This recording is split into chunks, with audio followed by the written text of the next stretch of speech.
Jagged. Every moment, every second of life is a blessing. It all depends on where you want to sit. If you want control, if you want to be comfortable, if you want to protect yourself, if you want to get what it is that you have decided that you want to get, and you want to avoid that which you decided you need to avoid, life is threatening, life is scary, life is wrought with pitfalls and potential problems. And you end up the very same mind that created all those wants, all those preferences, and all those concepts and views. That very good friend of yours, that mind, then creates hell for you. That's the favor. It says, thank you for listening to me, that this is what you want and this is what you don't want, and this is what you need and this is what you don't need.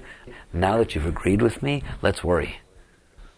Let's worry that we get them. Let's worry that we don't get them. Let's worry that this goes right. Let's worry that goes wrong. And that's exactly what happens.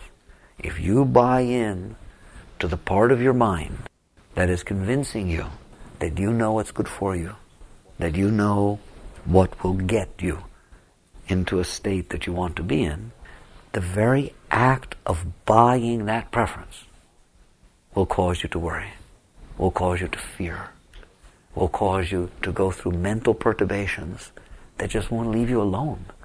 They just start and they go on in the morning and they go on during the day and they go on when you're alone and they go on when you're interacting with people, and you'll go through your day looking to see if you can make happen what you want and whether the events that are happening are in line with what you want. It's always judging based on that which you want against what you don't want, and your whole life becomes one of anxiety. You don't know it because very few people ever get outside of that. They consider that normal. This is just normal to be neurotic. What you have to put that in deference to is go deep in meditation and then come out and walk around when you're at peace. Meet people, see situations, and so on, and you realize that you have set for yourself the things that you think you need, and that drives your mind crazy. Just to want something drives your mind crazy. So basically, if you set aside what you like against what you dislike. Now, from a Western point of view, you look at me and you say, what, are you crazy? Of course I set aside what I like from what I dislike. I don't know anyone that doesn't. I mean, that's what you do in life. You set aside what you like from what you dislike. I dare you to take a look and see what the effect is of setting aside what you like from what you dislike. You think that the reason that likes are a problem, even when you get spiritual, you think, well, the reason that likes are a problem is because if you don't get them, then you get all anguished and problematic and bothered and so on. So I understand. So really I'm not going to be too involved in it. What you don't understand is just the very act of setting aside what you like against what you dislike, forget getting it or not getting it, causes the mind to be incessantly active. It thinks about it all the time. It's constantly thinking about, well, how do I get this? What do I do? If you meet, let's say you decide you want to get married. Very simple one. Take an example. I want to get married. Well, what's wrong with that? Nothing. People want to get married. I understand. All right? I want to get married. We'll start with that one. Then I'll go a little further with you. All right? So all of a sudden, the simple thought, I want to get married, but of course you don't have anybody. You're not even dating anybody. All right? But that doesn't seem like that should be so problematic. Okay? You're just kind of setting aside a little preference. I prefer to be married than to not be married. Big deal. Okay? Watch. You're walking down the street and somebody comes up and says hello. Some guy. And I'm telling you, immediately, the mind starts. Well, what's he like? He's not bad, he's pretty good looking, and so on. And you start to check him out. Or the other way around, check her out, whatever the heck it is going on. Don't tell me people don't do that, all right? You are judging based upon your preference system. The thing that you're meeting in this world is going through that filter. And then if all of a sudden you kind of do that thing inside your mind, you were happy before you saw the person's coming, you weren't even thinking about the marriage thing, then all of a sudden this person comes, oh, hi, I haven't seen you for many years, you know? Well, your mind starts going, boo-doo-doo, and it immediately starts thinking about what you like against what you dislike. I dare you to watch. That's what it does. It either you like it or you dislike it, and it starts doing that gig. And you get a little bit out there inside your own head, well, he's not bad, and maybe it's possible, and it's kind of like this, and yeah, he's working, it's a nice thing, I like guys that work, and blah, blah. And all of a sudden, some girl comes running up and hugs him and says, oh, George, where you been? I've been waiting for you, come on, we have to go register for our wedding or something, all right? And all of a sudden, your heart goes, ooh, like this. It's like it takes the wind out of it. I mean, don't you understand, there was nothing happening? There was nothing happening. The person you knew walked up on the street and said hello. But you did all of this inside of you, didn't you? There was no reality to it. And it was all because of setting aside what you like against what you dislike. Do you hear me? And no matter what it is, decide, be married and decide you want to have a baby. Just decide. Don't tell anybody. All right? Just decide. Hey, it's time we should have a child. I want to have a child. I won't go into the details of what that will do to your life. What that will do to your marriage life, what that will do to every single thing that goes on in your life. If you have that, the minute it enters your head, everything changes. Everything has a different meaning than it had before. And you can't enjoy different situations because they're not an end in and of themselves. They're a means to the end. That's what happens the moment you set aside what you like against what you dislike. And I'm not talking about getting hung up on it and being neurotic about it. Just having a preference within your head makes happen what I just said. From that moment forward, every single thing you do passes through the filter of what you set up inside your mind, of what you like against what you dislike. And so it either creates fear, or it creates desire, or it creates anxiety, or it creates thought patterns, but all sorts of stuff goes on inside your head because you set aside these preferences. Again, you have to be able to compare that with what it is like for that not to be going on. What it's like to be able to meet somebody and let them be what they are in and of themselves. What it's like to be able to have complete experiences. Each experience stands alone. It is complete within itself. That is the comparative life I want you to see. So for example, you're married, and your husband or wife come home, and you feel this great joy.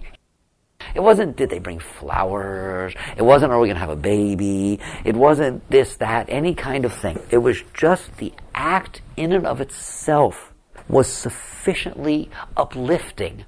Then the next act happens, then the next act happens, then the next act happens. And each one in itself is sufficient. So you're sitting there and, you cooked dinner for your wife. She's out working and you went around and played and cooked this dinner. All right? Now I'm telling you, that act is very different than you have in your head that you want to talk about, isn't it time to have the baby talk? See, men do it too.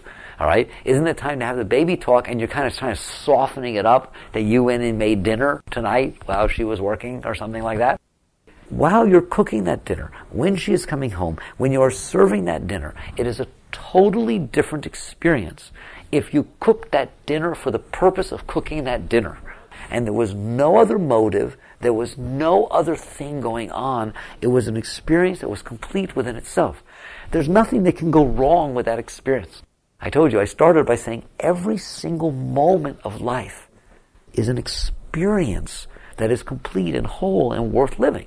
It's a miracle. It's an opportunity for tremendous excitement and growth. Every single moment, and I'm not exaggerating, every moment. The reason that doesn't happen, the reason that the only moments that are Kodak moments are the actual wedding, the birth of the baby, the vacation in Rome, is because your mind did that to you. You will notice that all the moments that are Kodak moments are ones that you had predetermined beforehand would be Kodak moments. You said that this is something worth having happen. This is something I want. This is something that will make me happy. Therefore, when it actually happened, you wanted to memorize it, memorialize it, and save it because it seemed like an important experience. What was it like up to that point? You worried, you anguished, all the way up to the wedding. Will it go well? What's going to happen? Will the people show up? Is it going to rain if I have it outside? Will the cake be right? Will this happen? Will that happen? All the different anguishes and anxieties. Most people, you want to know why they take so many pictures at a wedding? Because most people don't go to their own weddings. It's probably the least experienced moments in your life because you made such a thing out of it that you're scared to death. You have so much anxiety. You have such a big thing going. You plan the thing a year in advance, right? And every day, all this going on. How are you possibly going to be present at the wedding? You have all these things down that are supposed to be happening. So you ruin the experience totally, and so you pay somebody a great amount of money, and you sit there and take all these pictures so that afterwards, after it's all over and it worked, we can enjoy it. That really wasn't such an exaggeration. All right? What causes that? Preference. The root of that is preference. You set aside that moment from other moments, didn't you?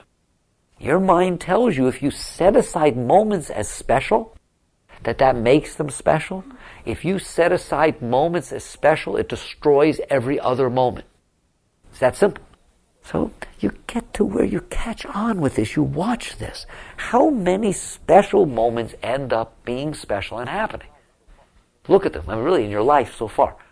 You can count them on one hand, okay? There's things that you wanted to memorialize.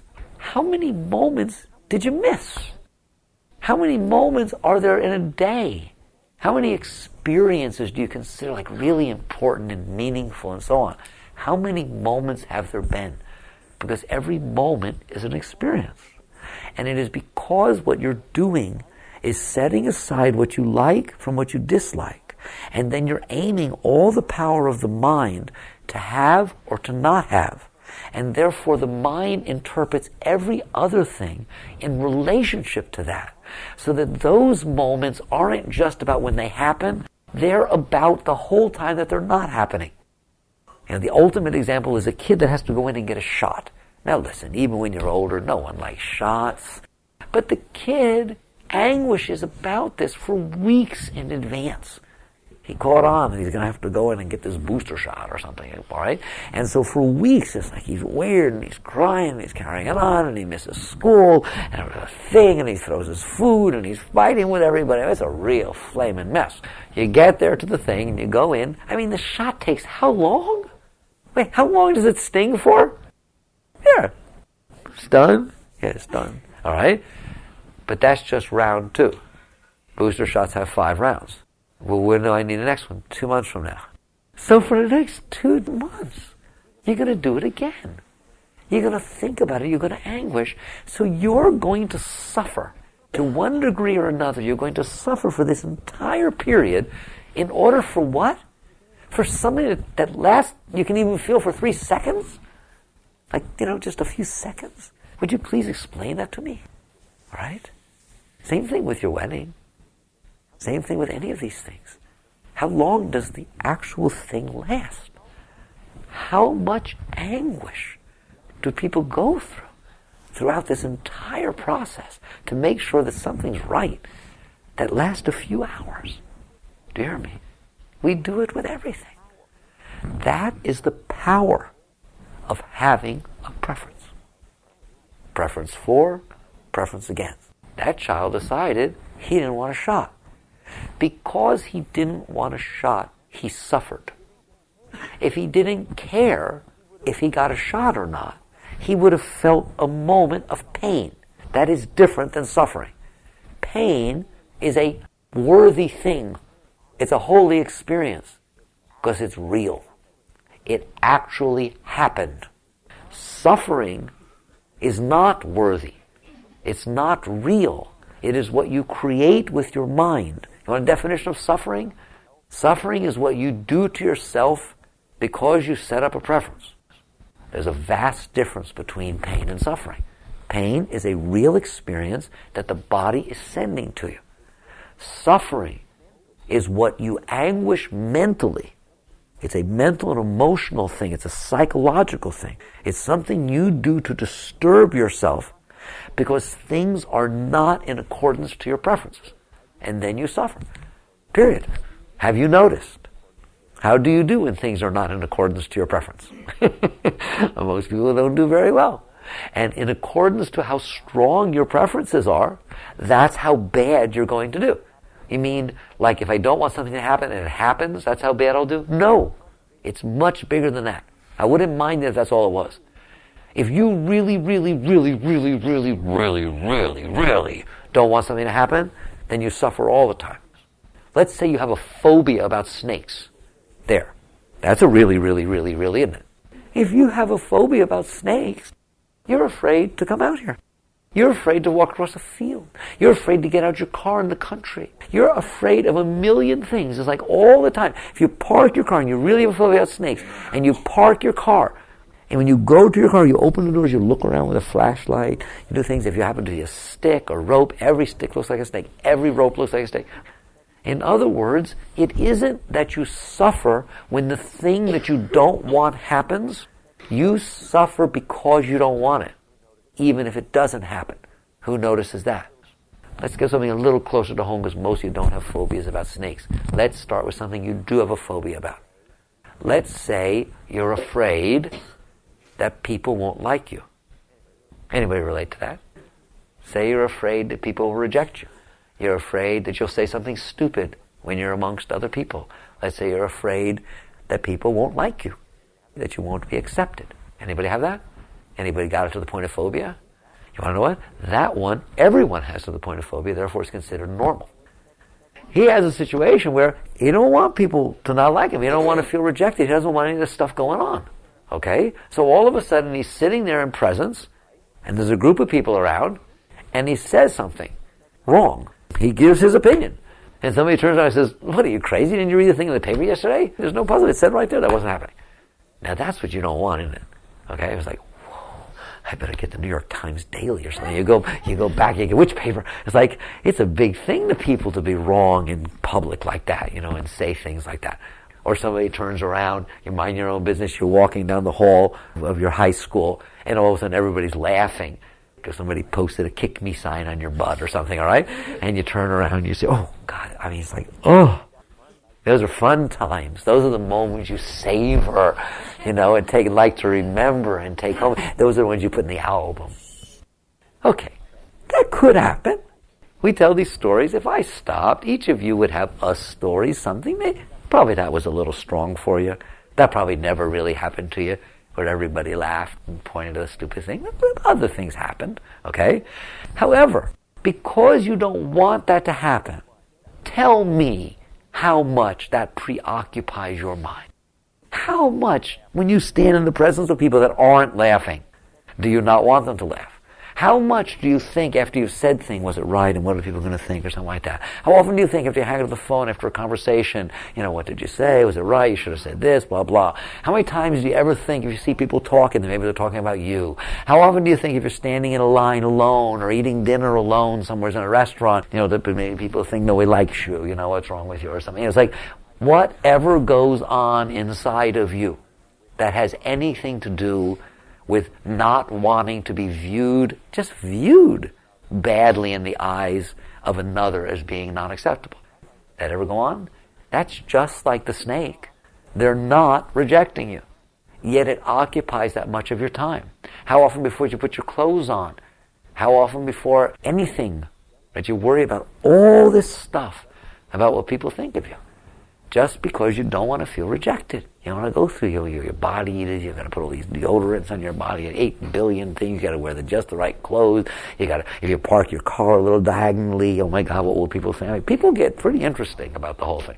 All right? If your house has any peeling paint, what will they think? If the lawn has weeds. People get weird. They get way out there, don't they? That is suffering. In relationship to not having that go on, that is suffering. What if the alternative to all of that is to feel peace? Is to just be in the presence of people and just enjoy being in the presence of people?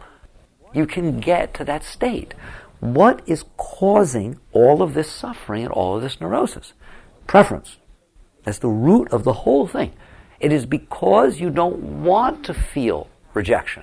that you have to have your whole life filled with the thought of rejection. It is because you don't want to see a snake that you have to fill your whole life with snakes. So the very thing that you set aside that either you like or that you set aside that you don't like, your thinking is what makes your life happy. If you don't have to have what you don't want, or if you get what you want, you'll be a happy person. No. To set aside what you like from what you dislike already makes you unhappy. It already does it. It is guaranteed. I don't have to curse you, don't worry. I'm just pointing it out to you. I didn't make it happen. You are causing your suffering. You are causing your anxiety. You are causing your anguish. Because you are setting aside what you like against what you dislike. Now, is it possible to actually live a life without doing that? The answer is yes. Yes, it is possible to live a life without doing that. How? Find your contentment and your joy in the moment, in the actual experience that's taking place now. Let that be whole and complete. If you meet somebody and you like them, and you go to a park together or do something, you just happen to interact for one reason or another, and you enjoyed the interaction, then enjoy the interaction. Let that be a thing in and of itself. Don't put in your mind, I hope we get to do this again.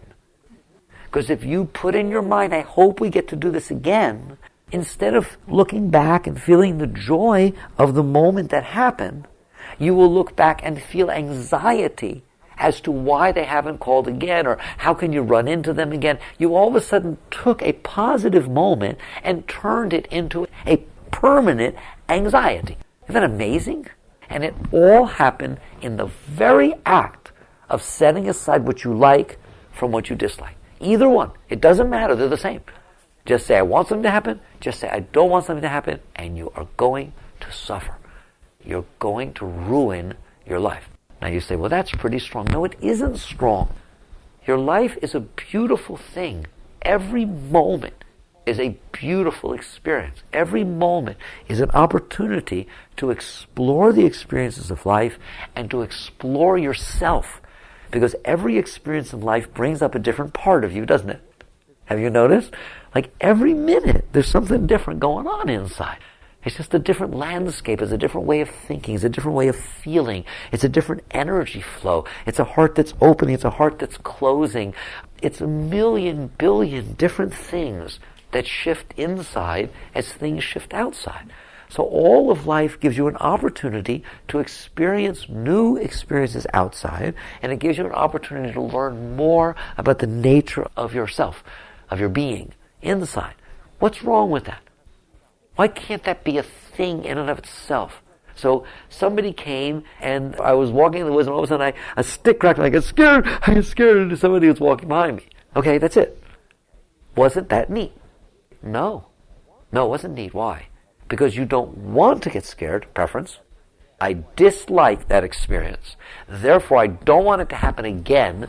Therefore, I'm going to, for the next 2 hours, watch carefully and shine my flashlight around to see whether anything else is going to happen, because I didn't like the experience of feeling that fear rush up inside of me. So now that one experience that could have been a fun experience, a rush of energy, a rush of fear, became something that ruined the whole rest of your walk. Don't tell me you haven't done that. The problem is nobody calls you to bay on that. Nobody talks like this and sits right down and makes you take ownership of what you're doing to yourself.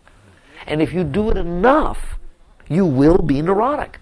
And you will not find things that make you happy. You will only find anxiety all around you. And so you've got to come back and take responsibility for the state of your life. But when I say that, I don't mean get married, have a child, get your job together, straighten out your finances, take responsibility for your life.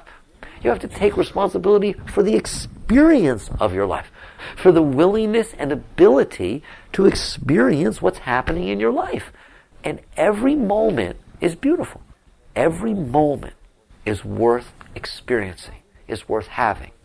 They are not preliminary moments that lead up to something you want, and they are not preliminary moments that are heading toward someplace you don't want to go. But that's how you live. And I'm telling you, those in-between moments get filled with the fact that you haven't gotten yet what you want, therefore you may not get it, i.e. anxiety, or get filled with the possibility that you might indeed be heading, this might be a precursor toward heading toward what you don't want, and you know you don't want it, therefore fear and anxiety. So in both directions, you become filled with fear and anxiety. Fear that you won't get what you want, fear that you will get what you don't want. How do you break that? Stop setting aside what you like from what you dislike. Go to the root of the problem. The way you do that is to focus yourself in the moment. If an experience happens and it causes a shift in your energy inside, immediately say to yourself, good, good. Right away, because right away the mind wants to say, no, I don't like it. All right, that wasn't supposed to happen. I don't like it. Whose fault is it? And what can I do about it? How do I stop it from happening again? No. Right away, you've done that. All right? If an experience happens that is positive, that you feel you like a rush of energy, all right? Just say, good, good. Something happens that you don't like, good. In other words, I'm glad that these experiences are happening to me. And that's the end of it. I enjoy the experiences that are happening to me. I enjoy the experience of happiness. I enjoy the experience of sadness. I enjoy the experience of beauty. I enjoy the experience of repulsion. I enjoy the experience of pleasure. I enjoy the experience of pain. Whatever it is that is happening naturally, that comes up inside of me, good, good, thank you. Every single experience is the same. They are all experiences. They are, in the vernacular, what happened next. Right? The whole universe has been passing through time and space. This is what happened next. If you will do that, you will lose this preference consciousness. If you are willing to enjoy and experience what is actually happening, and all of them are okay with you, then why do you care what happens? And you will start to get to the point where you'll see that the moments are more exciting if they happen by themselves. And that the only reason you weren't able to let them happen by themselves is because you had preferences. You had a preconceived notion of what you wanted to happen, your preconceived notion of what you didn't want to happen, so now you must control all of it. You're wrong. You don't have to control it. What you have to do is experience it. And if you are willing to experience the moments fully as they unfold, you will begin to feel the joy and contentment and peace inside of you. And in truth, this is the only way to free yourself. You will never get what you want, and you will never avoid what you don't want. Oh, you will for a minute. So let's say, watch, let's say you don't want to see a snake. You really have a phobia. I don't want to see a snake. I really don't want there to be a snake when I open that door. Oh, please, God, I don't want you to pray. That's good. Pray, I don't want to see a snake when I open that door. Okay, now imagine how happy you're going to be when you open that door and there's not a snake. Now we're done? No more stuff about snakes? It's over? Give me a break. The very fact that you would be that way about not wanting to see a snake means it will last for 1/10000000th of a second. That you open the door, there's not a snake. Well, at least it's not there. Maybe it went further in the house. So you're not going to get away from it, are you? So this is the pain you create for yourself. The more you want something or don't want something, the more it possesses every moment of your life. And therefore it can't be satisfied. Because it's never over. It's never over. The only way it will be over is when it leaves the mind. But it won't leave the mind just because an experience happened or didn't happen. Okay? I don't want to be hit. I don't want anybody hitting me. I'm scared to death. I don't want anybody hitting me. So you go into a situation, there's some gruff people, oh, I hope they don't hit me. They didn't hit you. Okay, now we're all through with not wanting to be hit. There's nothing going on in your mind about hitting. What are you, crazy? Now you go back and tell people, my God, it looked like they were going to hit me. It's like all you talk about, it's all you do. The mind is causing all of this trouble. The world is not causing this trouble. And so your alternative to mind, listen to me, the alternative to mind is experience. Mind is an inner concept that is trying to replace real experiences. Replace the inner concept with real experiences. And don't ask me how. You have to go out of your way to not have that happen. Real experiences are actually happening. Let them Be with them. Appreciate them. Honor them. Do you know that eventually you'll worship them? They will move you so deeply that the very experiences that you used to avoid or cling to or do things with, the very fact that they come and go by themselves is like unbelievable. It moves you so deeply as they're passing by. Like, whoa, look what happened. Far out. And you'll see that what change they cause in you takes you where you want to go. It frees you. It liberates you. And you feel great joy and peace and love. This is how you grow into God. This is why they say, be in the moment. Be here now. It's not so much that there's something so holy about the moment. What's the alternative? I've been discussing it all night. It's sort of like, it's very simple, all right? Be here now or suffer. Okay? It's not like I'll make you suffer. It's like, if you're not here now, you're going to suffer. Because that's where you win instead of being here now. You left the experience and went where? The consciousness left the experience and went into the mind. And the mind is going to be about preferences and aversions. And the preferences and aversions cause turmoil in the mind. And they cause anxiety. If any psychiatrist or therapist or anybody ever try, if you get a book, like the causes of anxiety, the book should be 1 page long. Okay? The cause of anxiety is preference. The cause of suffering is preference. Setting aside in your mind what you like against what you dislike is the cause of all mess. The alternative is to not do that. How? Experience the moment. Live in the moment. Honor the moment. Worship the moment. If you will put your whole being into the moment that exists, you will do fine and life will do fine. Believe me, you both will get along very well. Plus, you will already feel joy because you took as an end. How about I put it this way? Each moment is an end game. Each moment is an end game. Just to meet somebody, that's the end of the relationship. Now, if you happen to meet them again and again and again, like you're married, they're always there, and again and again and again and again, fine. But each moment's an end game. Everything, every meal you eat, every situation you do, everything you go through is an end in and of itself. It has no other meaning. Its meaning was for you to experience it right then. Did you? Or were you busy trying to give it other meaning, like some grander meaning? So like, why are you going to school? I'm going to school to graduate. How about you? Well, my God, you're missing your life. What's the meaning of life? Well, I'm living so I can die. Well, why don't you just say that? In other words, the whole purpose of the process is the end. I'm going to school to graduate. That is a ridiculous reason to go to school. Well, why did you take this class? Because it's required for graduation. Well, why did you read this book? So I can pass the test, so I can graduate. Like, what are you doing? Wasting your entire life for 4 years, whatever it is, for that one moment of 4 hours in the hot sun,